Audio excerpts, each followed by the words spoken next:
Pour aujourd'hui, commençons avec un mot de prière. Seigneur, lorsque nous lisons certains textes de la Bible, notamment le livre de Ruth, nous avons l'impression que les choses sont arrivées par hasard. Et pourtant, tu vas nous montrer aujourd'hui que derrière le hasard, il y a quelqu'un, et il y a quelqu'un qui est au contrôle de la situation. Peut-être nous venons à toi aujourd'hui avec des vies qui ne vont pas tout à fait comme nous avions souhaité. Peut-être nous avons perdu le contrôle de certaines choses, peut-être certains événements nous échappent, peut-être que des problèmes de santé ou des problèmes de couple nous ont rattrapés et tout à coup, le beau plan que nous avions pour notre vie ne se déroule pas comme prévu. Alors au travers de l'histoire de Naomi, au travers de l'histoire de Ruth, au travers de Boaz, que nous puissions voir comment toi, tu agis dans la vie de ces gens-là, que nous puissions être attentifs à ta trace dans l'histoire de l'humanité et que nous puissions être inspirés, encouragés et édifiés parce que nous apprenons sur toi aujourd'hui. Au nom de Jésus, nous te prions. Amen. Amen. Alors, on est rendu à la 6e leçon dans Ruth et on va lire les versets 2, le chapitre 2, les versets 1 à 7 et j'ai intitulé le titre du message « Le hasard ou la grâce ». En fait, j'ai cherché longtemps pour le titre du message. Je savais qu'il fallait que j'aie le mot « grâce » dedans, mais plus j'étudiais, plus je trouvais qu'il y avait, beaucoup de stock dans ces 7 versets. Et finalement, c'est en finissant le message au complet et en préparant la projection pour aujourd'hui que je me suis rendu compte que ça serait un très bon titre. Parce que vous verrez en cours de route pourquoi, mais il semble, comme je l'ai dit dans ma prière, qu'il y a beaucoup de choses qui se passent dans la vie de Ruth et de Naomi, qui sont les mêmes affaires qui se passent dans notre vie. On ne voit pas comment Dieu intervient là-dedans, et pourtant ce texte va nous éclairer sur le rôle de Dieu dans l'histoire de Ruth. Alors, on avait terminé la semaine passée en lisant ce petit verset d'espoir, où est-ce que Naomi est revenue à Bethléem, et tout à coup on se rend compte que Naomi avait un parent de son mari. C'était un homme de valeur du clan d'Elimelech qui s'appelait Boaz. Et puis là, il n'y a pas de suite, on passe à Ruth. Alors c'est comme si l'auteur nous mettait l'eau à la bouche, mais il ne continue pas. Hein? Alors il dit, Ruth, la Moabite, dit à Naomi, « Laisse-moi aller ramasser des épis abandonnés dans un champ, derrière celui aux yeux duquel je trouverai grâce. » Elle lui répondit, « Vas-y, ma fille. » Ruth alla ramasser des épis dans un champ, derrière les moissonneurs. Il se trouva que la parcelle de terre appartenait à Boaz, du clan d'Elimelech. L'image suivante. Or, Boaz vint de Bethléem. Il dit au moissonneur, « Que l'Éternel soit avec vous. » Ils lui répondirent, « Que l'Éternel te bénisse. » Boaz dit à son serviteur chargé de surveiller les moissonneurs, « À qui est cette jeune femme ?» Le serviteur chargé de surveiller les moissonneurs répondit, « C'est la jeune femme moabite qui est revenue avec Naomi du pays de Moab. » Elle a dit, « Permettez-moi donc de glaner, de ramasser des épis entre les gerbes derrière les moissonneurs, et depuis son arrivée ce matin jusqu'à présent, elle est restée debout et ne s'est reposée qu'un moment dans la maison. » Et donc le focus de l'histoire va se détourner pour un temps de Naomi, pour se fixer sur Ruth et sur Boaz.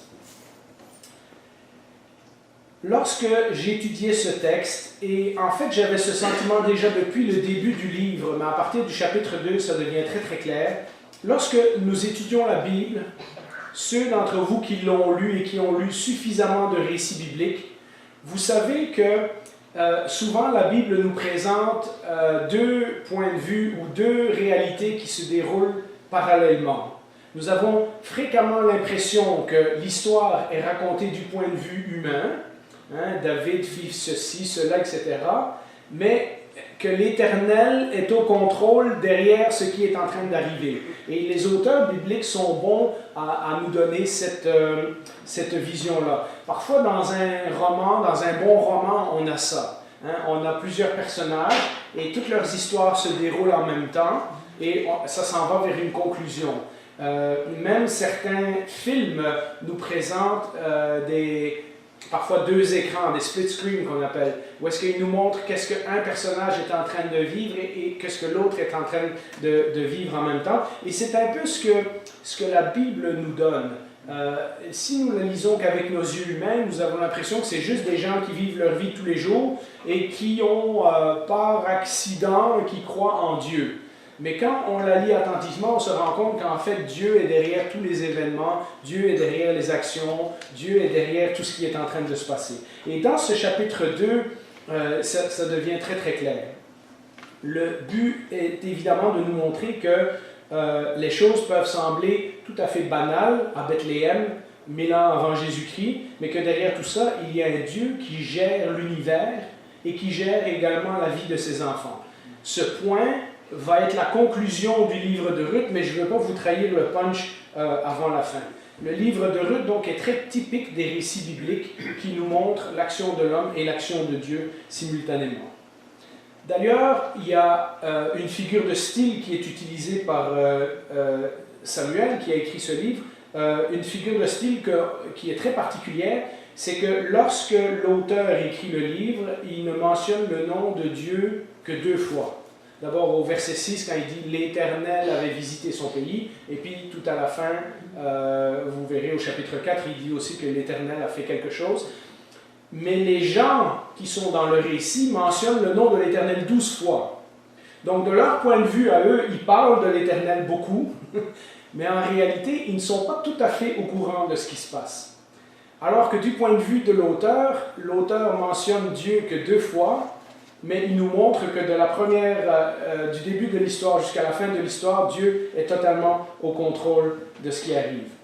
Ironiquement, quand les humains parlent beaucoup de Dieu, c'est justement souvent parce que nous ne sommes pas au courant. Nous essayons de découvrir, nous cherchons, nous tâtonnons, etc., etc.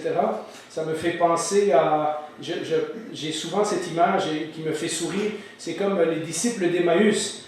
Jésus leur dit « Pourquoi vous êtes tristes ?» Et il leur dit, es-tu le seul qui ne sait pas ce qui vient d'arriver à Jérusalem, alors qu'il est justement le seul qui sait exactement ce qui vient d'arriver à Jérusalem. Et donc, on est souvent comme ça. Les humains, dans l'histoire de Ruth, de Naomi, de Boaz, mentionnent le nom de Dieu, mais ils savent des choses sur Dieu, ils croient en Dieu, ils espèrent en Dieu, ils demandent la bénédiction de Dieu, mais en réalité, ils ne sont pas du tout au courant de comment Dieu est en train de travailler dans leur vie, indépendamment qu'ils en soient conscients ou pas. Il y a dans ce chapitre 2 un certain nombre de points de vue qui nous sont mentionnés. On va en voir 2 aujourd'hui, le point de vue de Naomi et le point de vue de Ruth. Et donc j'aimerais d'abord regarder le point de vue de Naomi. L'auteur nous a présenté jusqu'ici une image conflictuelle de Naomi.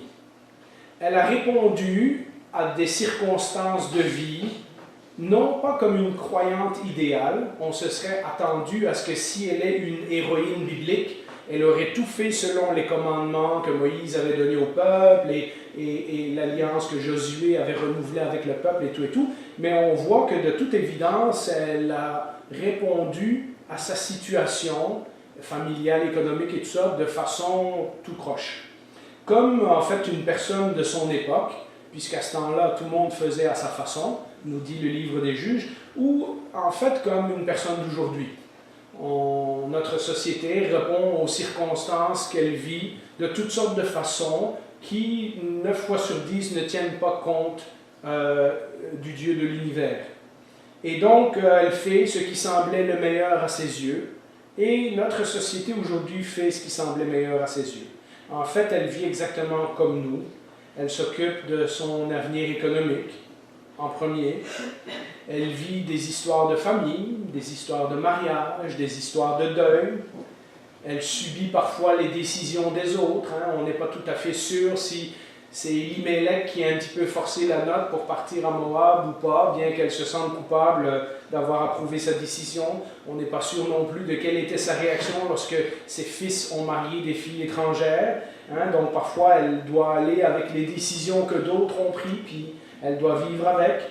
elle est une immigrante, plusieurs d'entre nous le sont, donc on sait c'est quoi de quitter son pays puis de s'en aller dans un autre pays. Elle vit des déceptions, elle développe des relations, certaines qui durent, certaines qui finissent.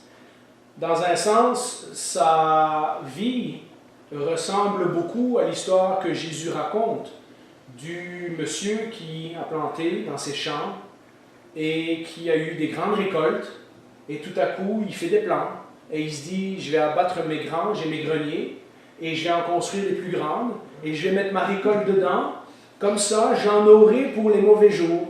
Et le Seigneur de lui dire, espèce de fou, tu t'occupes de maintenant, mais tu ne te préoccupes pas de ta vie éternelle. Ce soir, tu vas mourir, et tout ça, ça aurait servi à rien. Et vous voyez, je vois dans le livre de Ruth beaucoup des paraboles de Jésus. L'autre fois, on a parlé de Job, on a parlé du fils prodigue. Ici, on parle de cet homme qui construit ses granges, etc.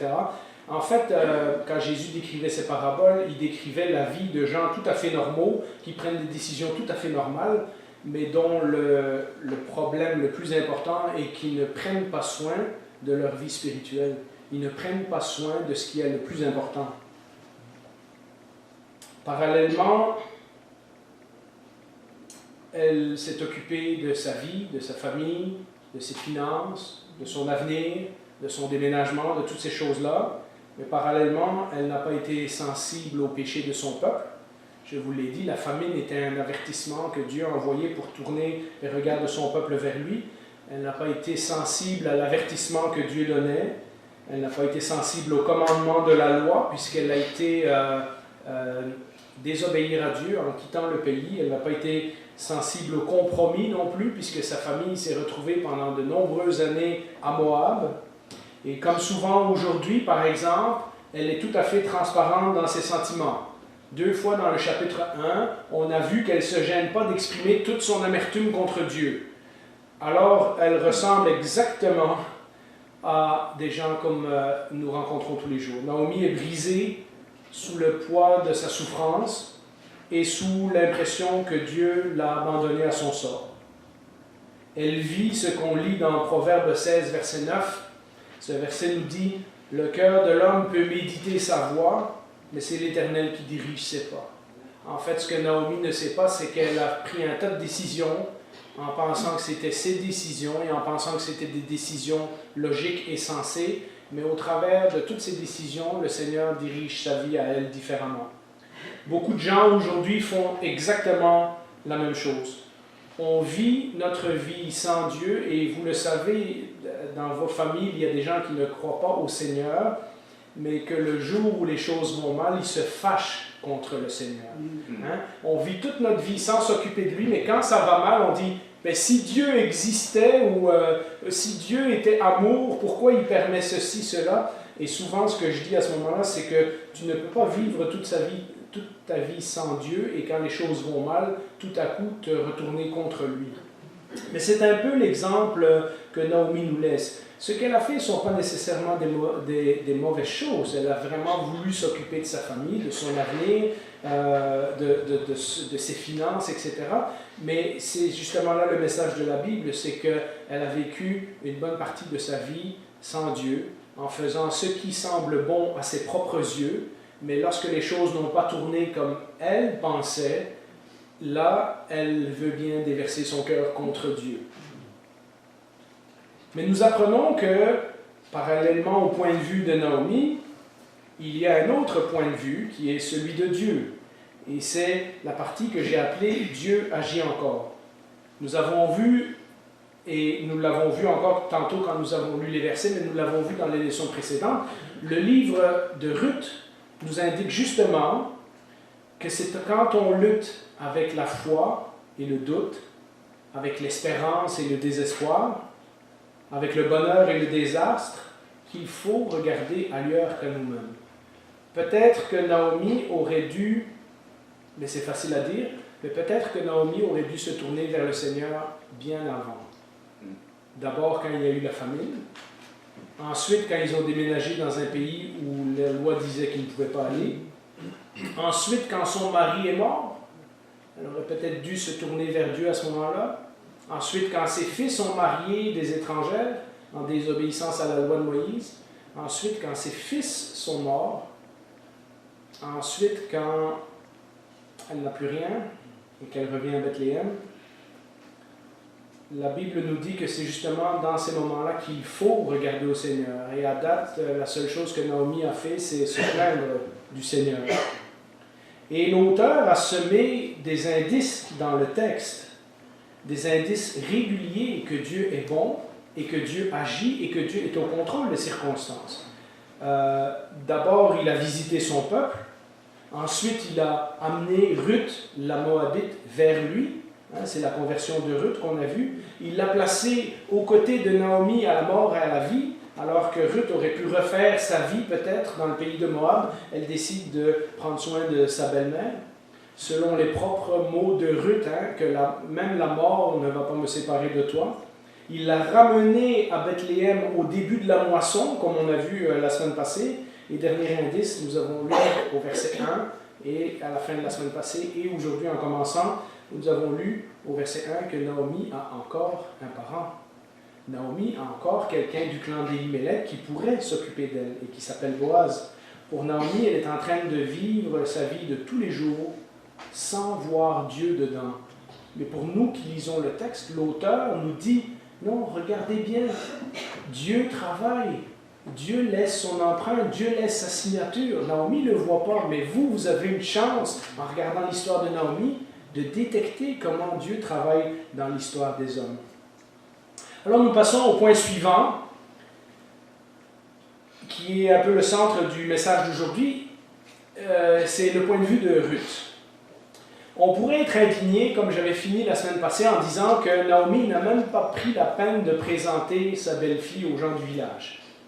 D'ailleurs, c'est clair, pendant tout le reste du texte, elle va être appelée la Moabite. Donc il y a des gens qui ne savent même pas son nom. Naomi est revenue à Bethléem pour chercher une dernière solution à ses problèmes. Peut-être pour mourir dans sa maison ou dans son clan ou dans son village. Mais Ruth n'est pas venue pour chercher l'approbation ou l'acceptation. Ruth n'est pas venue pour chercher un mari. Ruth n'est pas venue pour chercher le succès. Tout le discours entre Ruth et Naomi au chapitre 1 nous a bien dévoilé que Ruth sait exactement dans quoi elle s'engage. Si elle suit Naomi, elle n'aura pas un meilleur futur que sa belle-mère. Elle est venue chercher la grâce de Dieu. Nous avons parlé de comment Ruth s'est convertie au Dieu d'Israël. Elle est venue chercher la grâce de Dieu. C'est ça qu'elle cherche. Alors qu'elle vient d'arriver à Bethléem, le besoin immédiat, c'est de trouver la nourriture.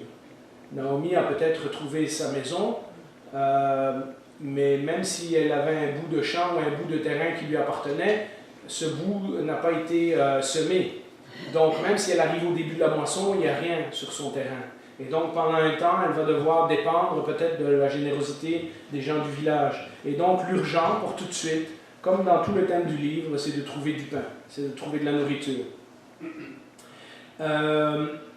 Ruth démontre tout de suite qu'elle va accomplir les promesses qu'elle a faites à Naomi. Elle va s'occuper de sa belle-mère. Elle va prendre soin d'elle. Tant pis s'il faut faire un travail de pauvre. Parce que ramasser dans les champs à cette époque-là est réellement un travail de pauvre. D'abord, il y a les gens qui sont propriétaires des champs, qui engagent des ouvriers pour travailler pour eux. Ces ouvriers sont, on le sait aujourd'hui d'après des textes et toutes sortes d'écrits qu'on a retrouvés de cette époque-là, que ces ouvriers sont des journaliers, donc on les engage à la journée, ils ne sont pas très bien payés, ils n'ont aucun statut social. Ça, c'est les moissonneurs. Mais derrière les moissonneurs, il y a les pauvres. Il y a ceux comme Ruth qui viennent ramasser les épis ou les petits coins de champs que les moissonneurs ont oubliés. Et donc, c'est clair que si Ruth va faire ça, tout le monde va savoir qu'elle est pauvre.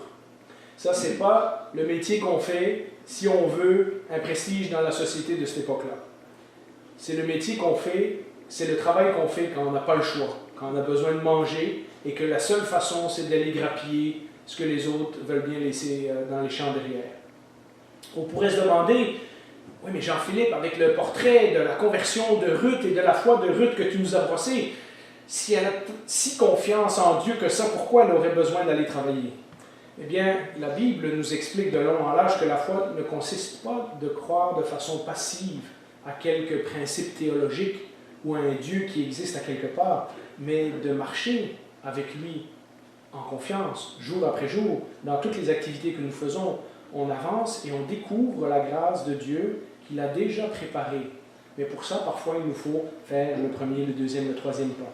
On ne parle pas ici de la foi qui sauve. La foi qui sauve, Ruth l'a déjà exprimé au chapitre 1. Lorsqu'elle a été sauvée de la religion de Moab pour se joindre au peuple d'Israël, ça c'est la foi qu'on décrirait dans le Nouveau Testament comme la conversion, la nouvelle naissance ou la repentance. Ici on parle de la foi, de la confiance en Dieu dans les affaires de tous les jours. Certains se disent, si je suis chrétien, maintenant Dieu va pourvoir tous mes besoins. Et dans Thessaloniciens, entre autres, Paul écrivait, non, vous devez travailler, parce que la façon dont Dieu va pouvoir vos besoins, c'est si vous faites votre travail de façon diligente. Et c'est ce que Ruth a compris. Elle comprend que la nourriture ne tombera pas du ciel, mais qu'elle doit aller là où Dieu a déjà préparé. Elle dit laisse-moi aller dans le champ de quelqu'un aux yeux de qui je vais trouver grâce. Donc elle s'attend à ce qu'elle va finir par trouver un champ où la personne qui est propriétaire du champ va lui donner la permission de cueillir. Et donc, Ruth avance. La foi que Ruth démontre ici, c'est la marche quotidienne de l'enfant de Dieu qui avance sans nécessairement savoir, mais en faisant confiance que Dieu va pourvoir au bon moment. Alors, elle décide de passer à l'action dans la mesure de ses propres moyens. Elle n'a pas énormément de qualifications. Étant une veuve, elle n'a pas de métier. Et puis elle s'en va dans les champs cueillir donc, les restes, parce que c'est vraiment ça que les pauvres faisaient, les restes, les affaires qui sont tombées par terre, là, puis les petits bouts de champ qu'on a oubliés. Là. Et donc elle s'en va dans la mesure de ses moyens. Et elle implique par ses paroles qu'elle finira par trouver un propriétaire de champ qui va la laisser travailler. Ruth ne connaît pas tout de Dieu, mais ce qu'elle connaît, c'est suffisant pour avoir abandonné son peuple, sa famille, la sécurité qu'elle aurait pu avoir là-bas, et pour se lier définitivement avec le peuple et le clan de Naomi. Elle avance avec confiance en s'attendant à ce que Dieu lui fasse trouver ce dont elle a besoin pour qu'elle et Naomi puissent survivre quelques semaines. Peut-être qu'elle connaît suffisamment de la loi de Dieu en sachant que Dieu, le Dieu d'Israël, avait pourvu quelque chose pour les pauvres dans sa loi. On peut afficher le point suivant.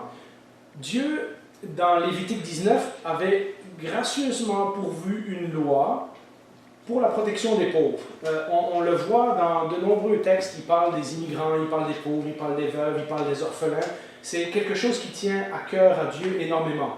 D'ailleurs, ce qui se passe, c'est qu'il leur explique qu'eux aussi ont été immigrants, pauvres, étrangers, esclaves. Et donc maintenant qu'il y a des gens comme ça qui se joignent au peuple de Dieu, ils doivent prendre soin de eux comme Dieu a pris soin d'eux lorsqu'ils étaient en Égypte. Et il avait pourvu que si quelqu'un vivait des difficultés économiques, vous savez, je vous en ai parlé plusieurs fois, quand le partage du pays promis s'est fait, chaque clan, chaque famille a reçu un petit bout de territoire. Ça, c'est la terre promise, et Dieu a dit, c'est ma terre, mais je vous la confie. Et donc, c'était interdit à un propriétaire, par exemple, d'acheter énormément de champs et de ruiner d'autres, etc., etc. Il devait y avoir un certain nombre d'années un pardon, des gens qui peut-être pour des raisons de santé ou un mauvais deal économique se seraient mis pauvres et auraient dû vendre leur terrain. Il y avait deux possibilités, soit quelqu'un de leur famille les rachetait pour eux, ou soit à tous les 50 ans, il fallait que les dettes soient pardonnées.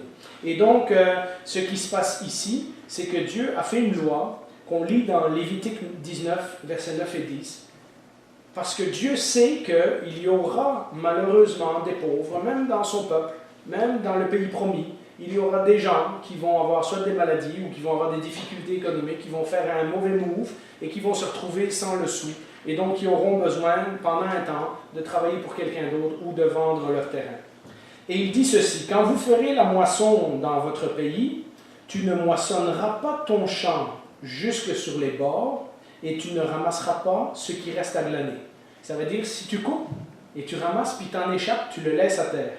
Tu ne cueilleras pas non plus les grappes restées dans ta vigne, et tu ne ramasseras pas les grains qui en seront tombés. Tu les laisseras aux pauvres et à l'étranger, car je suis l'Éternel ton Dieu. Il dit, vous voulez être mon peuple? Voilà comment vous allez prendre soin de ceux qui sont pauvres. Vous allez laisser des bouts dans votre champ, où vous ne ramasserez pas, ou dans vos vignes, pour que ceux qui sont pauvres aient au moins la possibilité d'aller se nourrir.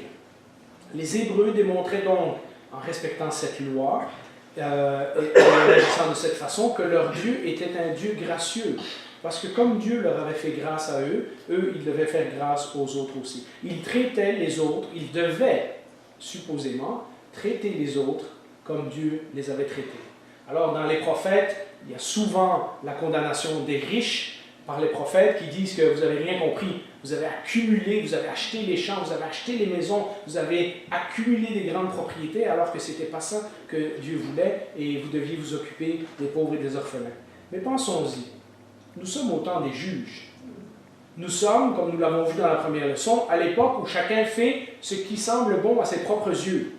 Dans un pays où nous avons feuilleté rapidement le livre des juges et nous voyons que plus les gens sont longtemps dans le pays sans roi et sans obéir à la loi de Dieu, plus le pays tombe en décadence morale et spirituelle. Et donc, il ne faut pas sous-estimer, c'est mon prochain point, il ne faut pas sous-estimer les dangers auxquels Ruth s'expose en allant dans les champs. En sortant de chez elle pour travailler dans le champ d'un étranger, dans une société où plus personne fait attention aux lois et aux règlements de Dieu, il y a un danger. Le livre des juges n'est pas très tendre dans la façon dont on parle, comment les hommes traitaient les femmes. La dernière, à la fin du juge 21, finit découpée en morceaux. Donc, c'est pas... les hommes ont tout le pouvoir et les femmes sont extrêmement vulnérables à cette époque-là. Elle est étrangère, c'est une femme, il n'y a pas d'homme avec elle. En plus, elle est veuve, donc elle est une proie facile pour quelqu'un qui voudrait l'abuser. Tant un ouvrier qu'un propriétaire. Il y a d'autres gens qui travaillent dans les champs, il y en a qui pourraient la regarder avec des yeux de convoitise, certainement à la merci d'un propriétaire qui pourrait abuser d'elle en profitant de son prestige et de son pouvoir. Et puis, en faisant le travail qu'elle fait, tout le monde sait tout de suite qu'elle est pauvre, donc elle n'a pas grand-chose pour se défendre. Hein? D'après le texte de Lévitique 19, elle a le droit d'aller glaner dans les champs. Mais ça ne veut pas dire qu'elle ne s'expose pas à un certain danger. Dans un monde qui s'est éloigné de Dieu, sa prière de trouver un homme dans le champ, de travailler dans un champ d'un homme aux yeux duquel elle va trouver grâce, ben, c'est un faible espoir. Ruth le croit, mais vous comprenez, ce que l'auteur est en train de nous décrire, c'est qu'elle est vraiment en danger. Elle espère trouver grâce aux yeux d'un propriétaire, mais elle ne sait pas sur qui elle va tomber. Et le reste du chapitre va nous montrer que ce Boaz, du verset 1, ben, c'est justement cet homme aux yeux duquel elle va trouver grâce. Je peux mettre l'image suivante. Comme beaucoup d'entre nous, et comme Naomi, Ruth non plus ne voit pas le point de vue de Dieu. Elle ne voit pas le grand plan que Dieu a commencé au chapitre 1, qui a consisté à amener une famille de Bethléem à Moab pour qu'elle se convertisse au Dieu d'Israël, pour qu'elle revienne à Bethléem et pour qu'elle fasse partie du peuple de Dieu. Elle s'occupe de sa vie, comme le ferait Naomi, mais contrairement à Naomi, elle le fait avec foi et confiance en Dieu. Elle fait ce qu'elle peut et Dieu s'occupera du reste. En disant cette expression « aux yeux de qui je vais trouver grâce », elle prend une expression qui est d'habitude associée à Dieu dans les chapitres précédents. Lorsqu'on lit Genèse, Exode, bien souvent trouver grâce aux yeux de Dieu, c'est ce qui qualifie Dieu. C'est la compassion, la bonté, la grâce de Dieu. Et elle dit « j'espère trouver un homme qui va me faire grâce, de la même façon que Dieu a fait grâce à son peuple dans le temps. » Elle fait ce qu'elle peut, Dieu s'occupera du reste. Celle qui est étrangère, celle qui n'est pas supposée faire partie du peuple de Dieu, c'est justement elle qui va démontrer la grâce de Dieu envers sa belle-mère. Sa belle-mère qui fait partie du peuple de Dieu, qui ne croit pas à la grâce de Dieu, ne voit pas qu'au travers de Ruth, Dieu est en train de manifester sa grâce envers elle. Son geste devient encore plus noble aux yeux d'un Israélite qui l'aurait observé quelque temps, car Moab, auparavant, avait refusé de donner du pain aux Israélites. Et une des raisons que Dieu avait interdit le contact avec Moab, c'est justement pour ce point-là. Parce que quand ils avaient été dans le désert et qu'ils avaient besoin du pain, Moab ne les avait pas accueillis. Et maintenant, nous avons une femme de Moab qui va donner du pain à une Israélite. Ça, mes amis, c'est le bon samaritain. Ça, c'est l'étranger, celui qu'on ne s'attend pas du tout qu'il fasse partie du peuple de Dieu, qui fait exactement ce que la loi de Dieu demande, alors que ceux qui font partie du peuple de Dieu laissent le bonhomme qui fait partie de leur propre peuple, laissent le bonhomme dans le chemin, parce que pour plein de raisons. Maintenant, c'est la Moabite qui manifeste de façon concrète la grâce de Dieu envers une enfant d'Israël. Les gens ne connaissent même pas son nom. Pensez-y, quand Boaz demande au gars, au contremaître, c'est qui elle? Ah, c'est la Moabite. Il ne dit pas Ruth, il dit c'est la Moabite. C'est celle qui est venue avec Naomi. Fait que les gens ne connaissent même pas son nom dans l'histoire. Et pourtant, ils ont déjà entendu parler d'elle. Ils ont déjà, malgré que Naomi ne l'a pas présentée, on va le voir la semaine prochaine, Boaz a entendu parler d'elle. Le gars qui est là, le contremaître, sait très bien que c'est la Moabite qui est revenue avec Naomi. Donc, il a entendu parler d'elle. Il connaît Naomi certainement parce que soit il sait qu'elle était dans le village avant, ou peut-être ses parents étaient amis avec Naomi dans le temps, ils lui ont raconté l'histoire. Mais le fait est, il connaît Naomi, mais il ne connaît pas Ruth. Ce n'est souvent que plus tard, lorsqu'on regarde en arrière dans notre vie, que l'on peut voir que Dieu avait un plan pour nous tout ce temps-là. Vous savez, lorsqu'on avance, parfois on trouve ça difficile. Puis quelques années après, on regarde en arrière puis on se dit, j'ai entendu vos témoignages, mais j'ai entendu beaucoup de témoignages de chrétiens dans ma vie. Moi-même, je peux témoigner de ça. Quand on regarde en arrière et qu'on voit le chemin parcouru, on se dit, ouais, Dieu était vraiment en contrôle. Moi, je ne le voyais pas, mais Dieu m'amenait étape par étape, là où il voulait que je sois. C'est souvent quand on regarde en arrière qu'on voit que Dieu avait un plan depuis longtemps pour nous. D'ailleurs, le psaume 139 nous dit que Dieu avait déjà tout était écrit dans son livre, les journées qui nous étaient destinées. Dieu avait déjà un plan et un objectif pour notre vie. Mais entre-temps, nous vivons une vie qui, à nos yeux, à nous, aux yeux de Ruth, aux yeux de Naomi, semble bien banale. Nous prenons des décisions économiques, nous prenons des décisions financières, nous travaillons, nous rencontrons des voisins, nous allons au supermarché. Et dans tout ça, on ne se rend pas compte que les gens nous regardent vivre pour voir si notre foi est réelle. Pour voir si dans la routine, si dans le quotidien, si dans les choses que nous faisons chaque jour, on vit avec ou on vit sans Dieu. Alors cela m'amène au point suivant, que j'ai appelé le hasard, ou le point de vue de Dieu. Puisqu'on a vu le point de vue de Naomi, on a vu le point de vue de Ruth, on s'est rendu compte que les deux ne voyaient pas ce que Dieu faisait dans leur vie, mais alors que Naomi avance avec amertume, Ruth avance avec confiance et avec foi. Maintenant, le point de vue de Dieu. Le plan de Dieu, lorsqu'on lit le livre de Ruth attentivement, verset par verset, comme on le fait depuis plusieurs dimanches, est bien réel et on en a déjà eu des indices.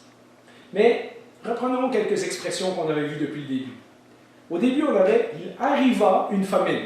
Et je vous ai dit, on a l'impression que c'est l'expression « par hasard, il est arrivé une famine ». Hein? Et ensuite, à la fin du chapitre 1, puis elles arrivent par hasard au début de la moisson. Hein? Le verset 3 qu'on a lu tantôt ressemble à ça. Par hasard, elle tomba sur le champ de Boaz. Hein? L'auteur nous fait ce petit aparté où est-ce qu'il dit, justement le champ qu'elle a commencé à travailler, c'était le champ de Boaz. Et tout de suite, celui qui connaît le Seigneur et qui est attentif à l'histoire sourit, car il sait qu'il n'y a pas de hasard avec Dieu. Le hasard ou les coïncidences, c'est Dieu qui est en action, mais d'une façon que nous, on ne voit pas. Et cet effet est renversé au verset 4, quand l'expression dit « Et voilà justement », donc le même genre d'expression, « Et voilà justement Boaz qui arrive de Bethléem. Hein? » Alors tout s'enchaîne. Elles arrivent au moment de la moisson.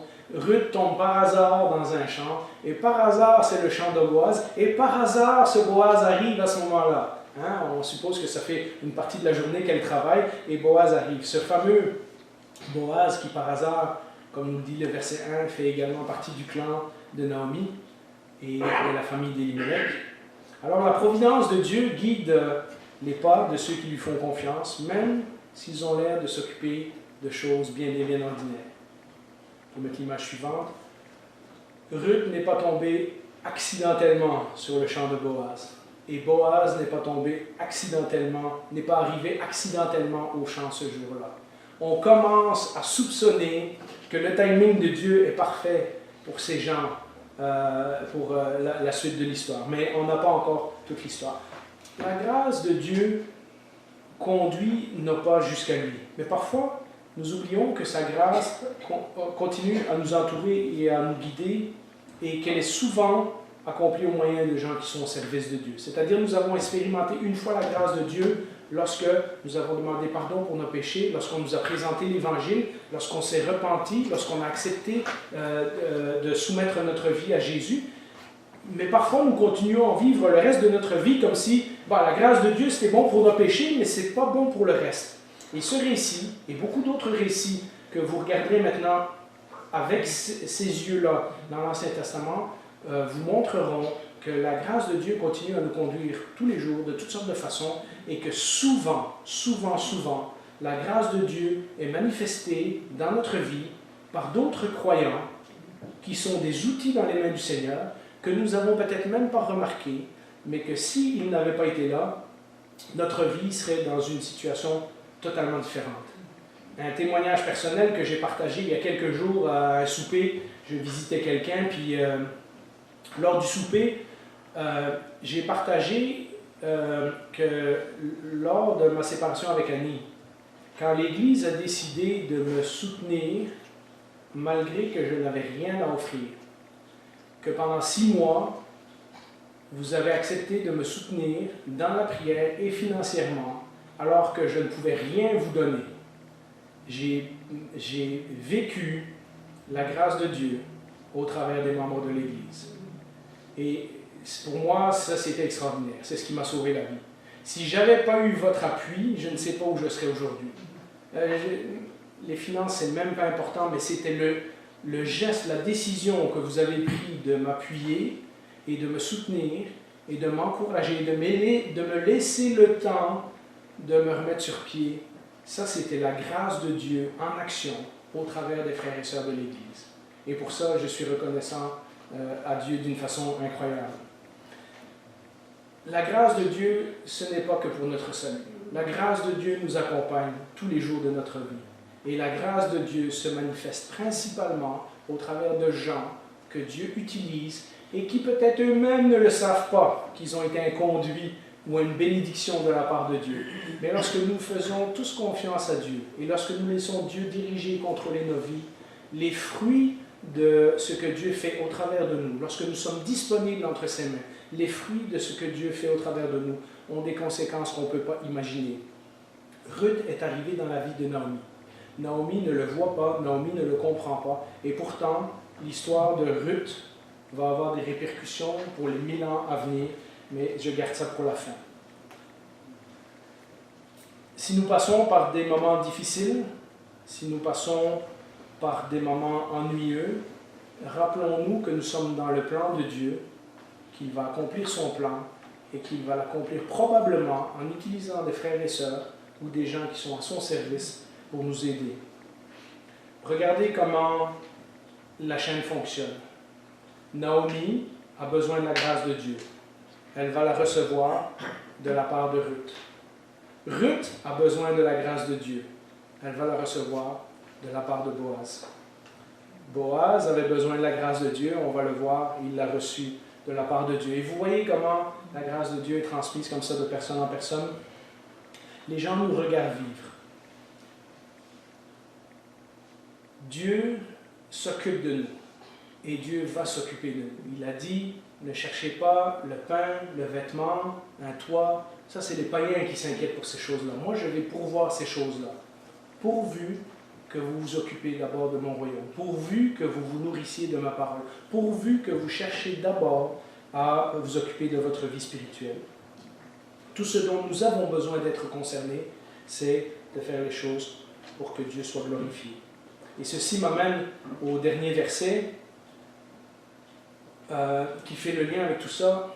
Le verset de 1 Corinthiens 10, 31 nous dit « Ainsi donc, que vous mangiez, que vous buviez, que vous travaillez dans un champ pour ramasser de la nourriture, que vous êtes propriétaire d'un champ, que vous occupez des enfants à la maison, que vous fassiez quoi que ce soit, que vous mangiez, que vous busiez, ou quoi que ce soit que vous fassiez, faites tout pour la gloire de Dieu. »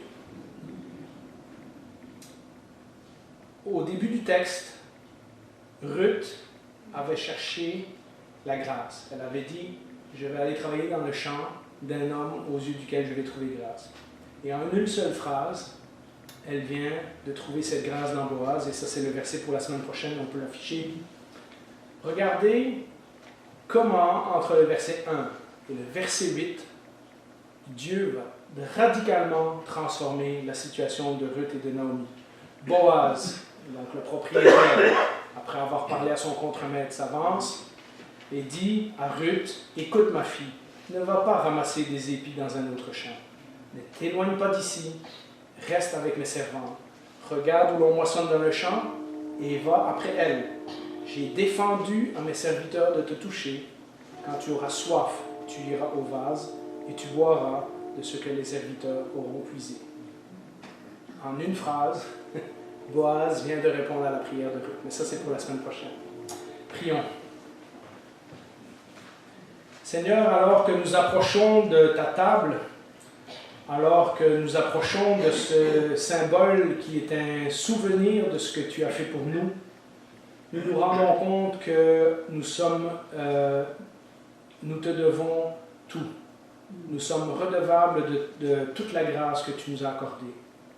En priorité, celle qui a fait de nous tes enfants, celle qui, par toutes sortes de chemins, nous a menés vers toi, nous a menés à comprendre que nous étions pécheurs, que nous étions séparés de toi, que tu désirais que nous passions l'éternité avec toi et que la seule façon que nous puissions accéder à ta présence était au travers du pardon de nos péchés par le sacrifice de Jésus sur la croix. Seigneur, alors que nous prenons ce repas qui est composé d'éléments bien banals, du pain puis du raisin, nous nous rappelons qu'en fait, dans nos vies, il n'y a rien de banal. Ce pain et ce raisin qui ont été cultivés, qui ont été transformés, qui ont été emballés, que nous avons pu nous procurer, qui sert en règle générale à soutenir notre vie physique, à nous donner à manger et à boire. Lorsque nous prenons ce pain et ce raisin, nous avons un symbole parfait de ce que tu as fait pour nous. Autant au niveau spirituel qu'au niveau pratique, dans la vie de tous les jours, tu t'occupes et tu t'occupes toujours de nous, tes enfants. Seigneur, alors que nous venons devant ce repas, qui est un symbole de ce que tu as fait pour nous, que nous puissions réfléchir à ces choses, que nous puissions prendre un moment pour regarder à notre vie, te remercier de nous avoir conduits jusqu'ici. Et si nous avons des inquiétudes, que nous puissions te les confier en sachant, oui, j'ai fait confiance à Dieu jusqu'à maintenant, je peux lui faire confiance pour le futur. Prenons quelques instants pour méditer ces paroles.